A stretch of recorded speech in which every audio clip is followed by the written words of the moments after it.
और एक बार इस प्रकार प्रभु के वचन सीखने के लिए जो अवसर मिला है उसके लिए ईश्वर को धन्यवाद देते हैं। आज का हमारा मनन के लिए यूहन्ना का सुवार्ता 14 अध्याय से कुछ बातें हम देखेंगे। ये पूरा अध्याय कैसा जोड़ा हुआ है वो मैं आपको दिखाना चाहता हूँ। So we will read John's Gospel chapter 14. We will read only the first 3 verses.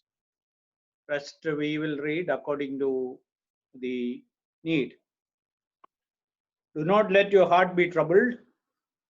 Believe in God, believe also in me. In my Father's house are many dwelling places. If it were not so, I would have told you. I go to prepare a place for you. If I go and prepare a place for you, I will come again and receive you to myself, that where I am, there you may be also. आवर की अलग कोई है।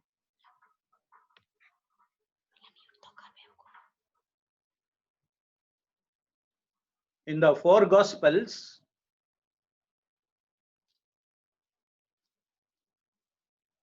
Gospels, we have Jesus' messages and Jesus' teachings also. So we have 4 messages, great sermons of Jesus in the Gospels. 3 messages Matthew in the Gospel of Matthew, then 1 message in John's Gospel. So Matthew chapter, मत्ती का सुवार्ता 5 से लेके 7 तक, Matthew 5 to 7, it is known as the Sermon on the Mount. पगाड़ी उपदेश, पहाड़ के ऊपर से यीशु ने लोगों को सिखाया, इसलिए उसको पगाड़ी उपदेश बोला है। उसमें हम दूसरे एक दिन जाएंगे, इसलिए उसके बारे में मैं कुछ बोलना नहीं चाहता हूँ। दूसरा है मत्ती 13वां अध्याय, Matthew's Gospel chapter 13.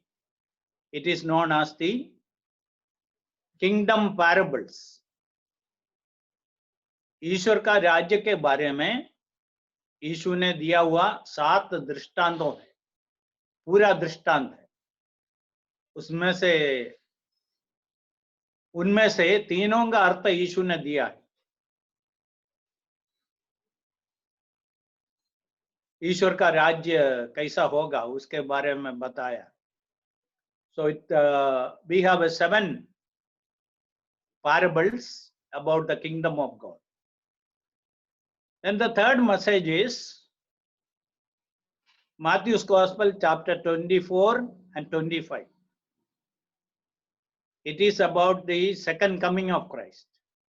यीशु मसीह का दोबारा आगमन के बारे में। मत्ती का सुवार्ता 24 और 25 में यीशु मसीह इस दुनिया में वापस आते समय में दुनिया का हालत क्या होगा, क्या क्या निशानियां होगा, उसके बारे में बताया। और आखिरी जो मुख्य संदेश है यूहन्ना 13 से लेके 16 तक, 17 में यीशु का प्रार्थना है।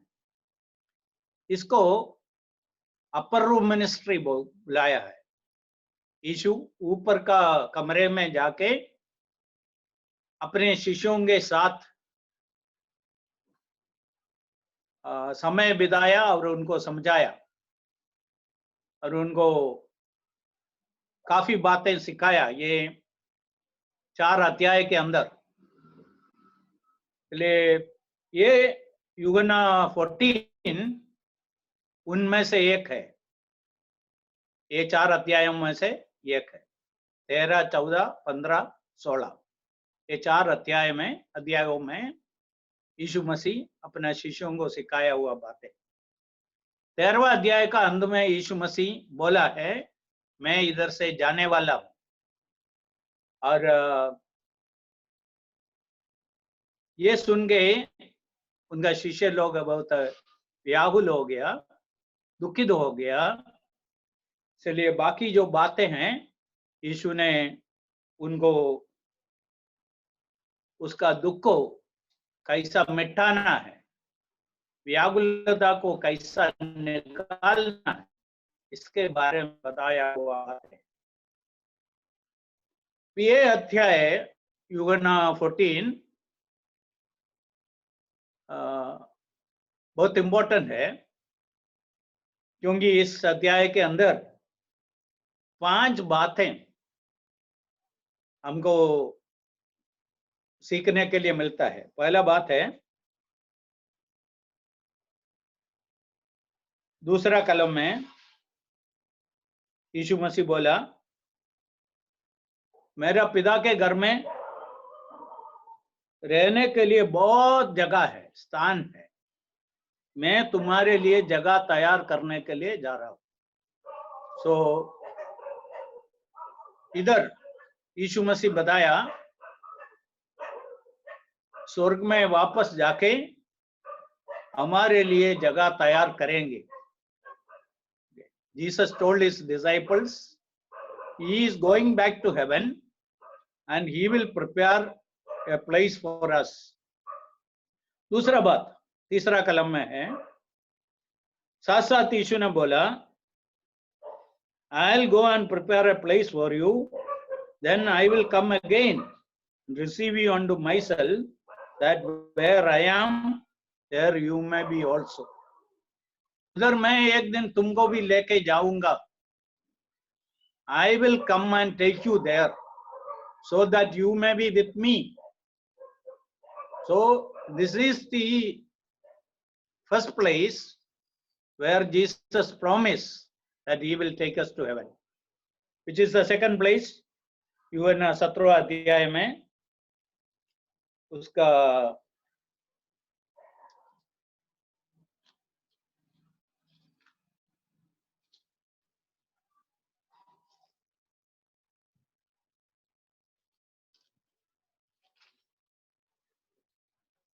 24 में लिखा है, Father, I desire that they also, whom you have given me, be with me where I am, so that they may see my glory.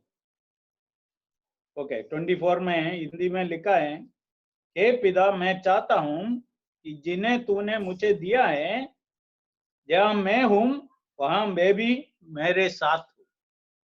इसलिए यीशु मसीह अपना पिता से प्रार्थना करते समय में बताया, यीशु का हृदय का अभिलाषा ये है, एक दिन इन शिष्यों को भी उधर उनके साथ लेके जाए।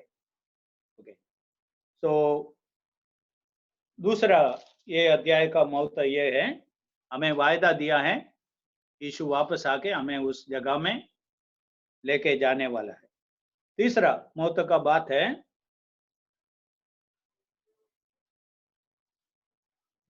14 का 6 में हम पढ़ते हैं, यीशु इधर बताते हैं, मार्ग, सत्य और जीवन में ही हूं, बिना मेरे द्वारा कोई पिता के पास नहीं पहुंच सकता है। यीशु का बहुत बड़ा एक दावा इधर है। यीशु बोला, I am the way, the truth and the life. No man will go to the Father except through me. यीशु इधर बता रहा है, यीशु के बिना कोई स्वर्ग में जा नहीं सकता है। स्वर्ग जाने के लिए एकमात्र रास्ता यीशु। ये तीसरा बात है। चौथा बात है, फोर्थ, उसका 16वां कलम में 14 का 16 में लिखा है, यीशु मसीह बोला, मैं स्वर्ग में जाने के बाद पवित्र आत्मा को दुनिया में भेजेंगे। पहली बार पवित्र आत्मा के बारे में इधर बताया, मैं स्वर्ग में जाके पवित्र आत्मा को सर्वदा तुम्हारे साथ रहने के लिए भेजूंगा। He said he will send the Holy Spirit to the earth. That happened on the day of Pentecost. The Holy Spirit came. आखिरी बातें है इस अध्याय में, महत्वपूर्ण बातें ये है, बाइबल नया नियम लिखने के बारे में इधर यीशु कुछ सूचना दिया. He gave some indication that the New Testament will be written in the future. 14 का 26 में हम ऐसे पढ़ते हैं, but the helper, the Holy Spirit, whom the Father will send in my name, he will teach you all things and bring to your remembrance all that I said to you. पवित्र आत्मा आके तुमको सब बातें सिखाएगा और जो कुछ मैंने तुमसे कहा है वह सब तुम्हें स्मरण कराएगा. इधर दो बातें हैं. पहला बात है यीशु ने जो कुछ सिखाया उसको स्मरण कराएंगे.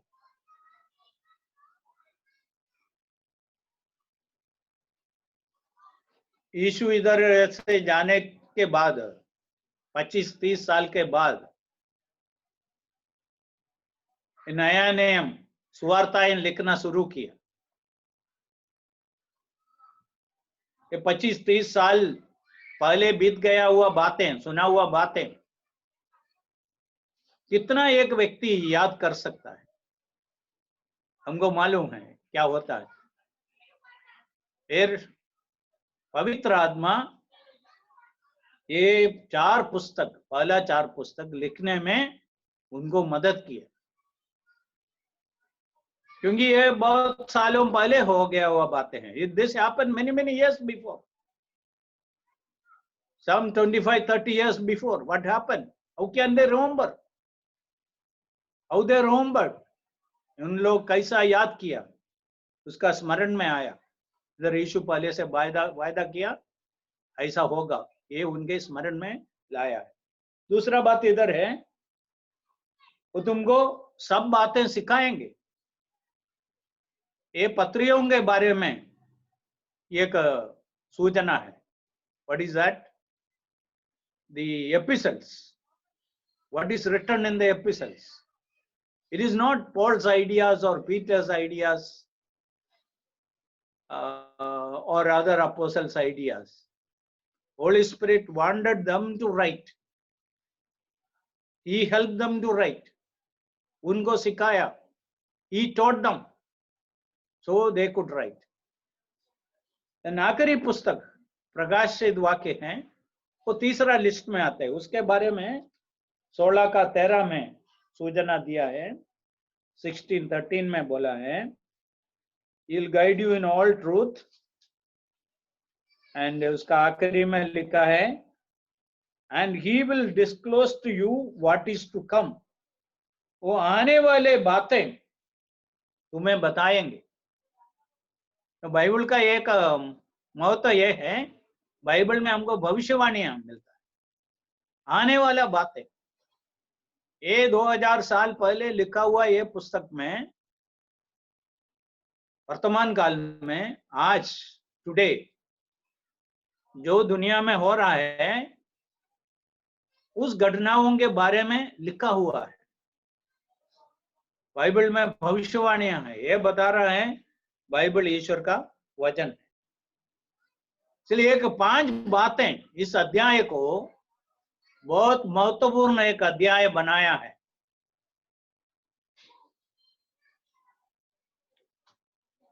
अभी हम जो कलम हम पहले पढ़ा है उसमें हम जाएंगे. इस कलम में यीशु मसीह बोला, तुम्हारा हृदय व्याकुल ना हो. Let not your heart be troubled. यदि हमारा हृदय व्याकुल नहीं होना है तो क्या करना है? यीशु बोला है, परमेश्वर पर विश्वास कर, मुझ पर भी विश्वास रखो. परमेश्वर पर विश्वास रखो, मुझ पर भी विश्वास. Let not your heart be troubled. If you don't want your heart to be troubled, disturbed, What you have to do? You have to believe. Believe in the Father, believe in the Lord Jesus Christ. What God has spoken in the past, what Jesus is saying now, you have to believe. Then the rest of the chapter says what all we have to believe. What all we have to believe.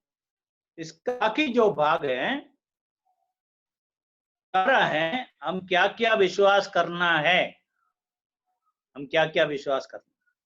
इसलिए इधर हम आज 7 बातें इस अध्याय से देखेंगे। एक विश्वासी इस दुनिया में हमें दुखित करने वाला, हमारे हृदय को व्याकुल में लाने वाला बहुत बातों से बच के रहना है। तो हमको क्या क्या करना है? If you don't want your heart to be disturbed, then what all you have to believe? So some 7 things are mentioned here. First thing, verse 3, Jesus will come back and he will take us to the prepared place, that is heaven. यीशु एक दिन वापस आके हमें स्वर्ग में लेके जाने वाला है। यीशु का वायदा। जो क्षण हम विश्वास किया, साथ साथ हम जब हमारा पाप का क्षमा हो गया, हम ईश्वर का एक बालक बन गया, नया जन्म हुआ, साथ साथ हम स्वर्ग का एक नागरिक बन गया। फिलिपियों का पत्री 3 का 20 और 21 में ऐसा लिखा है, हमारा नागरिकता तो स्वर्ग में है, our citizenship is in heaven. So the moment you believed in the Lord Jesus Christ, your sins are forgiven, you became a child of God, you are born again. साथ साथ उसके साथ, along with that one, you became a citizen of heaven. So Paul says our citizenship is in heaven, and we are waiting for our Savior who is coming from heaven to take us to heaven. So we are God's people, heavenly people living on this earth. ये एक विश्वासी को बहुत आनंद देने वाला बात है। This should help a believer to be happy all the time. Let anything happen, when I leave this world, I know where I am going. So that should help us to be free from getting troubled in our hearts. हमारा हृदय व्याकुल होने से हमें बचने वाला बात है, हम स्वर्ग का एक नागरिक है, यीशु वायदा किया है, हमें एक दिन उधर लेके जाएंगे। ओके, पहला बात है। दूसरा बात इधर है, यीशु बोला है, you have a father in heaven. 6वां कलम में लिखा है, I am the way, the truth and the life, no one comes to the father but through me. और वो पिता के बारे में थॉमस के साथ थोड़ा बातचीत भी हुआ है। So what we need to know, we have a Father in heaven. So when I trusted in the Lord Jesus Christ, that moment I became a child of God. John's Gospel chapter 1 verse 12 says, यूहन्ना 1:12, जो क्षण मैं यीशु को मेरा उद्धारकर्ता के रूप में स्वीकार किया, मैं ईश्वर का एक बेटा बन गया। ईश्वर का एक बेटा बन गया तो ईश्वर हमारा, मेरा पिता बन गया, मेरे लिए एक पिता है। वो पिता के बारे में यीशु मसीह उसका पहला संदेश में कुछ बातें बताया है, काफी बातें बताया है। उधर से हम 2 कलम देखेंगे। मत्ती का सुवार्ता 6वां अध्याय, Matthew gospel chapter 6।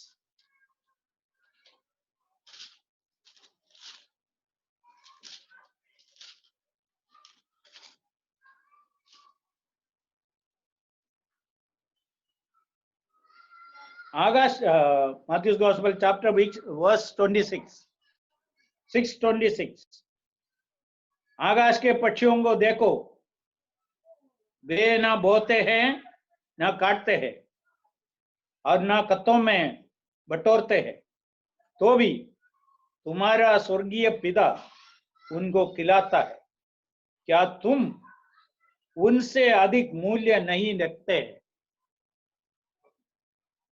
Look at the birds. They do not sow, nor reap, nor gather into the barns, yet your heavenly Father feeds them. Are you not worth much more than they? इधर आकाश का पक्षियों के बारे में बताया, वो नहीं बोते हैं, नहीं काटते हैं, ना बटोरते हैं। और उसके बाद बोल सकता था यीशु मसीह को, फिर भी उसको उसका खाना मिलता है, ऐसा नहीं बोला।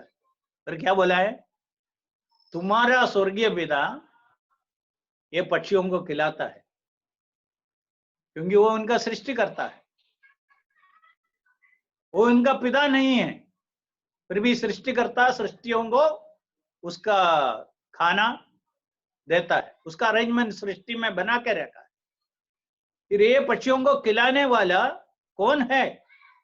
ये तुम्हारा स्वर्गीय पिता है। देखो, ये कितना हमको तसल्ली देने वाला बात है। ये हमारा स्वर्गीय पिता ये पक्षियों को ऐसा खिलाता है, उनको सब अपना खाना पहुंचाता है, देता है, तो हम उनके बच्चे हैं। ये ईश्वर हमारा पिता है, हमारे बारे में कितना अधिक ध्यान रखेंगे। ठीक है, ये प्रभु ने बताया। दूसरा एक कलम देखिए, 7 का 11वां कलम, 7:11। If you then being evil know how to give good gifts to your children, how much more will your heavenly Father give? Heavenly Father who is in heaven, your Father in heaven will give to those who ask him. जब तुम बुरे होकर अपने बच्चों को अच्छी वस्तुएं देना जानते हो, तो तुम्हारा स्वर्गीय पिता अपने मांगने वालों को अच्छी वस्तुएं क्यों ना देगा। तुम बुरे होकर तुम्हारा बच्चों को अच्छे वस्तुएं देना जानते हो। हम सब माँ बाप को मालूम है हमारा बच्चों को कैसा अच्छे वस्तुएं देना है। यदि तुम बुरे हैं, तुम्हारे अंदर थोड़ा स्वार्थता है, फिर भी तुम देता है, तो ईश्वर के अंदर कुछ स्वार्थता नहीं है। ईश्वर देने वाला ईश्वर है, सारे मनुष्यों को देने के लिए उनके पास है, हमको उनके पास है। आज में लोगों के पास जितना है, जो कुछ है, वो सब ये स्वर्गीय पिता से मिला है। ठीक है, इसलिए इधर हम समझने का बात है, हमारे लिए एक स्वर्गीय पिता है, आकाश के पक्षियों को खिलाने वाला ईश्वर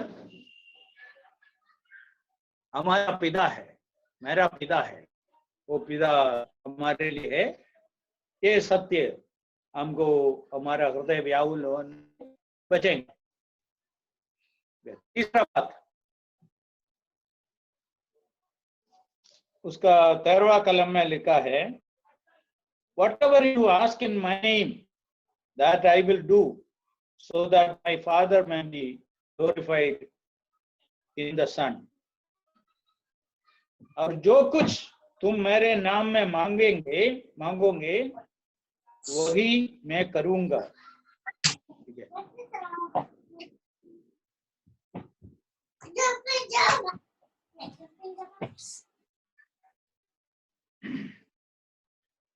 हमको प्रार्थना कर सकता है, तो दुनिया में लोगों का सबसे बड़ा समस्या क्या है?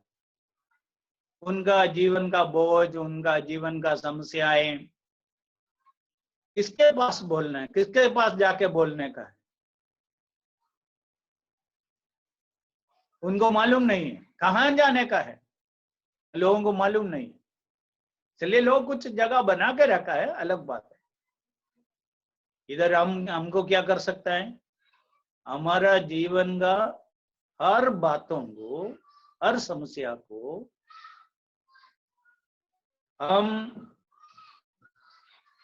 ईश्वर के पास लेके जा सकता है, उसके लिए हमको परमिशन दिया।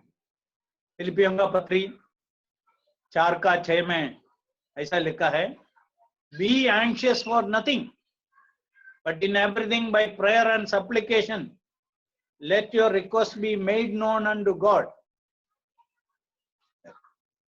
कोई भी बात के बारे में चिंता नहीं करने का, हर एक बात में प्रार्थना के साथ, धन्यवाद के साथ तुम्हारा जरूरत को ईश्वर को बताना। देखो, ये हमारे लिए बहुत बड़ा सवाल का बात।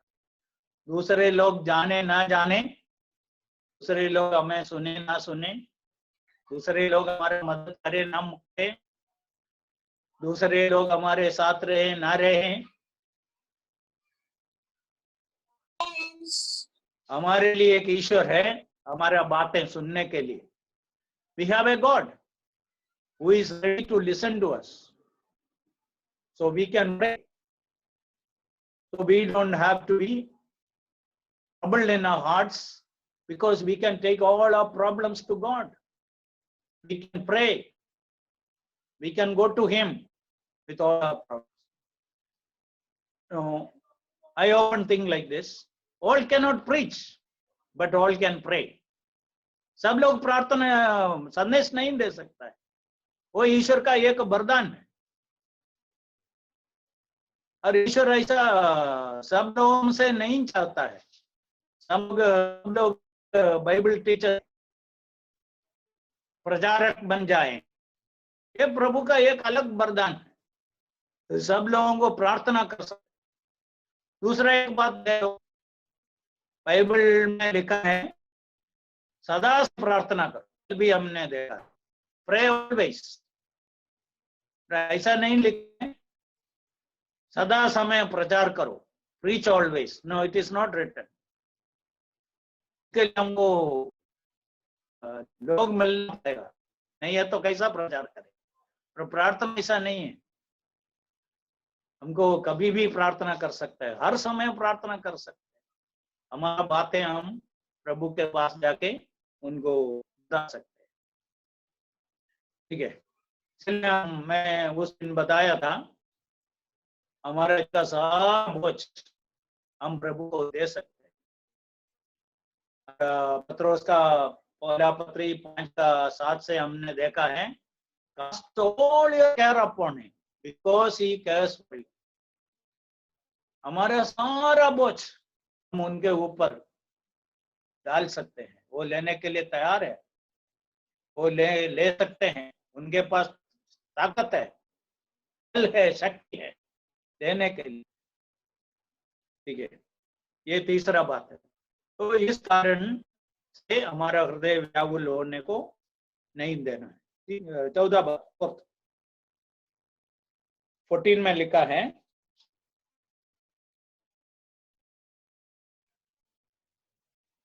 लिखते हैं, ask Father and he will give you another comforter or helper।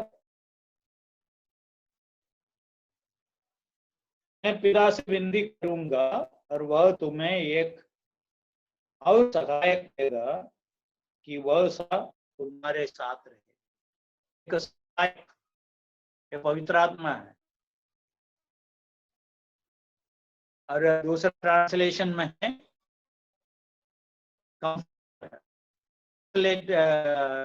असली देना। तो दुनिया में बहुत अनुभव है, बना के निराशा में लाए, परेशान करेंगे, ऐसा जीवन का अलग अनुभव सकता है। ऐसे समय में पवित्र आत्मा क्या करते हैं? तसल्ली देता है। और इसके लिए एक अच्छा उदाहरण नियम है। इसको एक कन्या ढूंढे, अब्राहम का दास मेसोपोटामिया में गए। आखिरी रेबेका को मिल गया।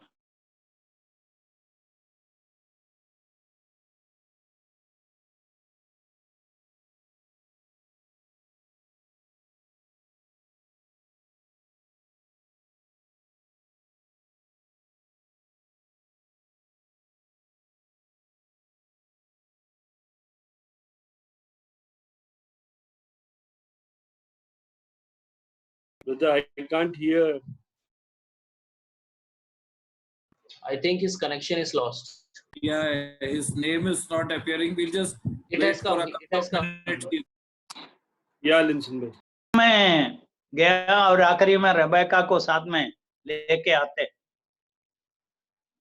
ऐसा काफी दूर उनके ऊपर बैठ के पहली बार ऐसा एक अनुभव है। आते समय में रेबेका बार बार ये अब्राहम का दास को पूछ रहा है, कितना दूर बाकी है? और थोड़े समय के बाद पूछेंगे, और आगे जाने का है, बहुत दूर है क्या? ऐसा पूछती है। ऐसे समय में अब्राहम का दास उसको थोड़ा तसल्ली देता है, और थोड़ा समय बाकी है, हम बहुत जल्दी उधर पहुंचने वाला है, बहुत जल्दी इसहाक को मिलेंगे, जो जगह में तुमको हमेशा रहना है उधर जल्दी पहुंच जाएंगे, चिंता मत करो। ऐसा उसको तसल्ली देता है। देखो, ये पवित्र आत्मा आज हमको तसल्ली देने वाला है, हमको आश्वासन देने वाला है। और जीवन का अलग अलग कठिन अनुभव के कारण, कठिन परिस्थिति के कारण जब हमारा हृदय व्याकुल होते हैं, हम दुखित होते हैं, निराशित होते हैं, उस समय पवित्र आत्मा हमें ऐसा आश्वासन देते हैं, देखो ये सब जल्दी मिट जाएंगे, ये तकलीफें दूर हो जाएंगे। और आज जो तकलीफें तुम्हारे सामने देख रहा है वो हमेशा रहने वाला नहीं है, बहुत जल्दी सब बातें मिट जाएंगे, चले जाएंगे। ऐसा हमको तसल्ली देता है।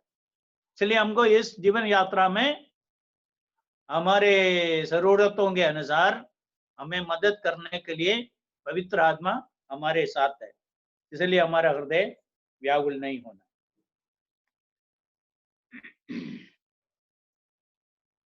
पांचवा बात, उसका 18वां कलम में यीशु अपना शिष्यों को बताया, I will not leave you as orphans, मैं तुम्हें अनाथ ना छोड़ूंगा, अनाथ नहीं छोड़ूंगा।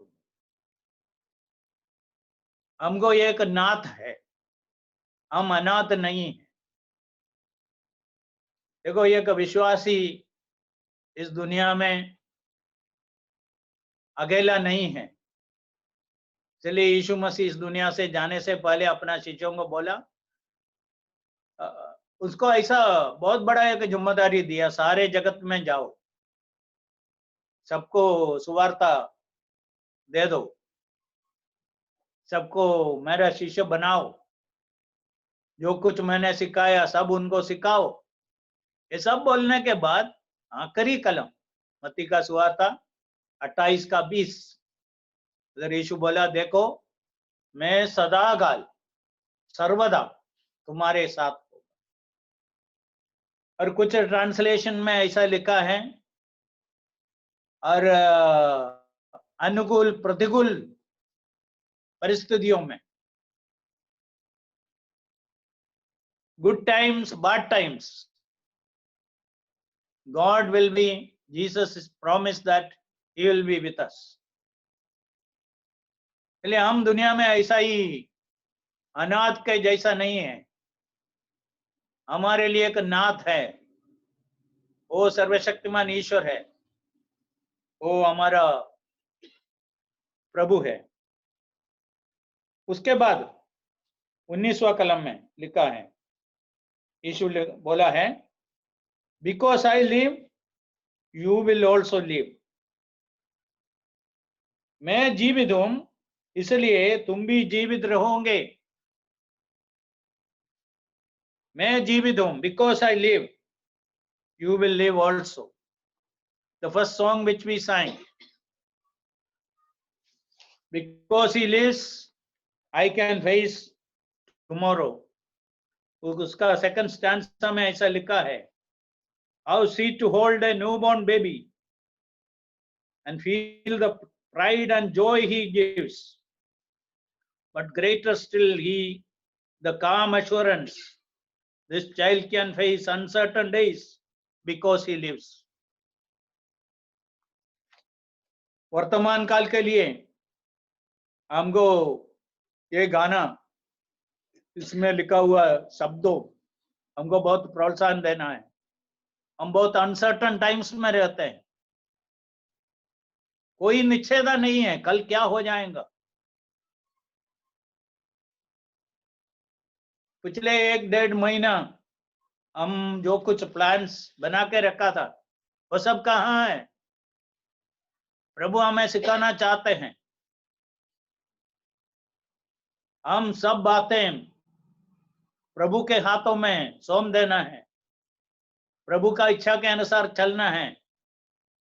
हमारा प्लान सब ईश्वर का योजना के अनुसार होना है।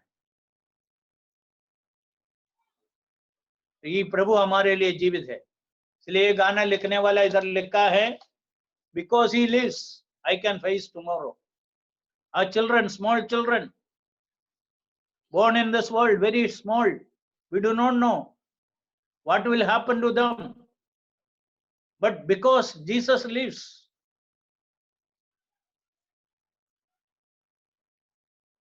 and he is there to take care of them, यीशु जीवित है। इसके साथ मुझको याद में आता है, प्रभु का एक बड़ा दास था, एमी चरियन, केरला से तमिलनाडु में जाके मदुरा में बहुत साल सेवा किया। वो पहले एक टीचर था और उधर उनका सपोर्ट सब बहुत कम था, जीना बहुत मुश्किल हो गया।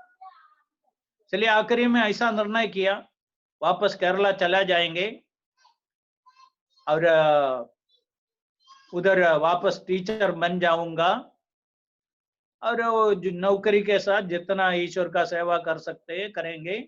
ये पूरा समय सेवा बहुत कठिन है, इसलिए चले जाऊंगा, ऐसा प्लान सब बनाया। उस समय एक प्रभु का दूसरा एक दास उसके घर में आया, थोड़ा समय बातचीत किया। उस समय इन्होंने अपना प्लान एमिचरियन उस प्रभु का दास को बताया, मेरा प्लान सब अभी ये है, मैं वापस जाना चाहता हूँ, इतना कठिन परिस्थिति में मुझको आगे जा नहीं सकता, ऐसा बोला। उस समय उस प्रभु का दास उनको 2 सवालें पूछा। पहला सवाल ये था, इस सेवा में आपको किसने बुलाया? उसका जवाब था, नो डाउट यीशु ने बुलाया। और दूसरा सवाल ये था, वो यीशु आज भी जिंदा है क्या? ये दूसरा सवाल उनको पूरा हिला दिया। थोड़े समय के अंदर उसने एक कागज लिया, उसने एक बहुत अच्छा गाना उस कागज में लिख लिया। और आपको मैं बताना चाहता हूं, बाद में भी कम से कम 40 साल उस प्रभु का दास उसी जगह में रह के सेवा करके आज प्रभु के पास चला गया। चलिए आपको मैं इस शाम के समय में ये बात, यीशु हमारे लिए जीवित है, यीशु जीवित है इसलिए हम भी जी सकते हैं। Because he lives I can face tomorrow.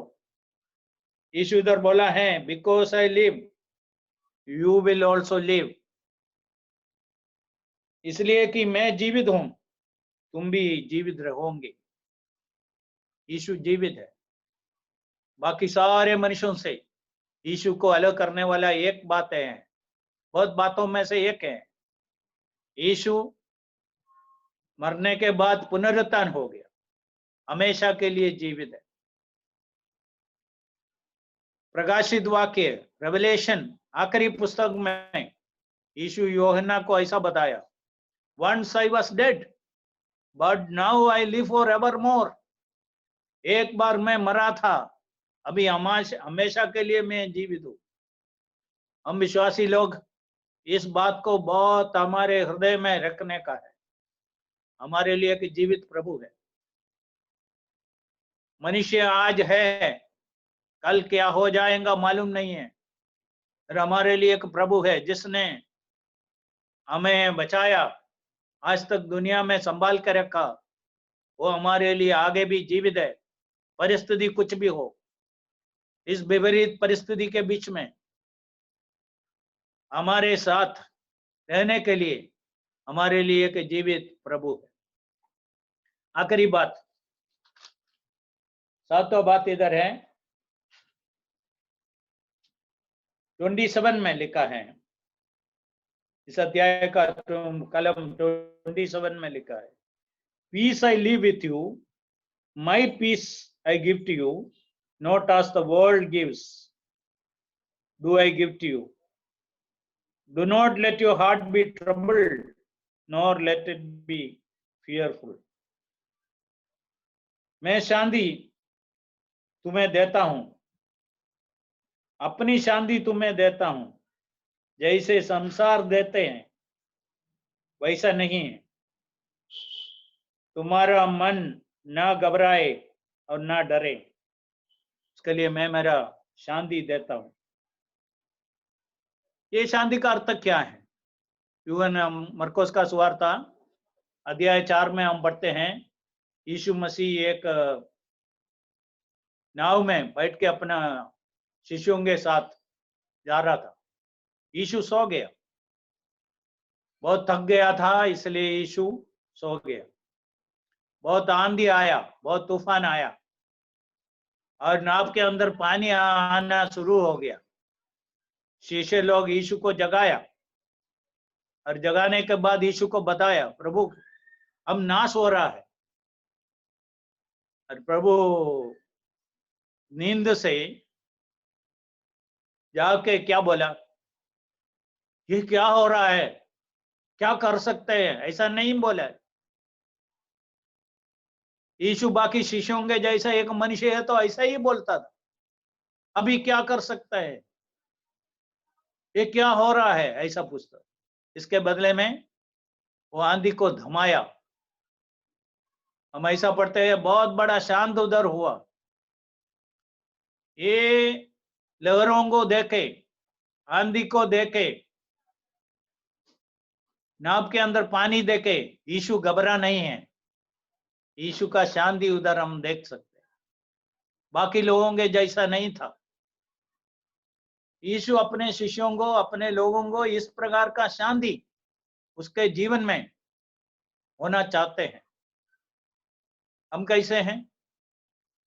छोटा मोटा बातें जब हमारे जीवन में होते हैं, हमारा भाषा कैसा है, हमारा बॉडी लैंग्वेज कैसा है। मैं ऐसा बहुत लोगों को देखा है, थोड़ा टेम्परेचर शरीर में हो गया, अब पूरा सोचेंगे अभी मैं चले जाने वाला हूं।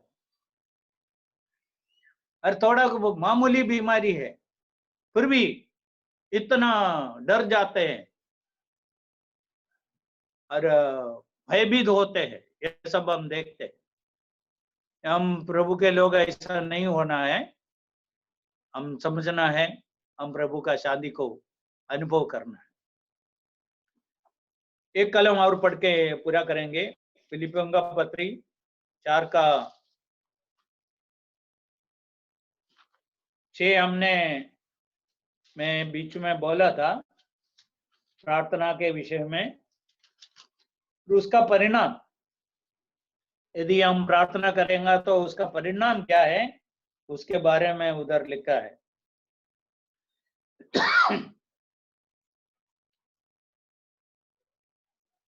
छठवां कलम में लिखा है, be anxious for nothing but in everything by prayer and supplications, with thanksgiving, let your requests be made known unto God. ऐसा करेंगे तो 7वां कलम है, उसका फायदा क्या है? The peace of God which surpasses all understanding will guard your hearts and your minds. ऐसा प्रार्थना करने वाले ये अनुभव करते हैं,